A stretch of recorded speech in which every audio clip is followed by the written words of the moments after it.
报道。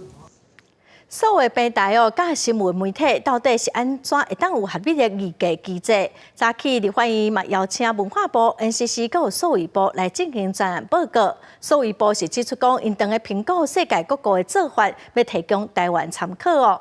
因为这议题已经伫立法院讨论过2届了，再来阁要讨论第3届，所以嘛望讲会当赶紧有共识。伫谷歌或者是并且这所谓平台顶端，拢看到不少媒体制作新闻内容。不过，这种只用媒体新闻所无付钱的呈现方式，互新闻业带来生存的温忧。所以，媒体议价是不是要立法，也引起朝野政党的讨论。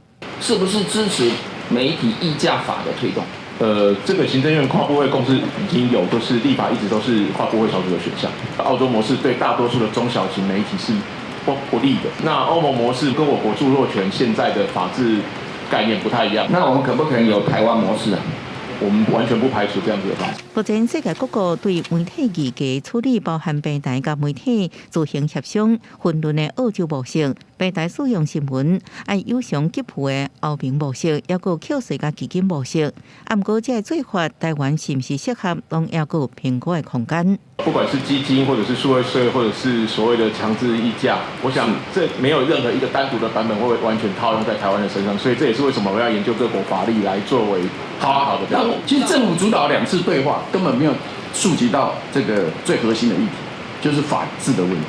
那我们还要拖多久？今天不管他拿出来是3年3亿，或者3年更多，这个到时候这个基金是要怎么分配？你们现在有概念了吗？这个部分我们会尊重他们跟对市长产业工会、速发部在这个地方，如果只是扮演这样的角色，事实上视同没有角色。新闻媒体甲所谓平台之间已经完成2轮6摆对话。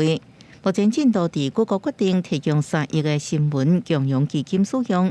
另外第3轮对话，按算伫谷歌委托所谓经济产业发展协会甲4大工会完成申请等相关程序，会阁进行记者综合报道。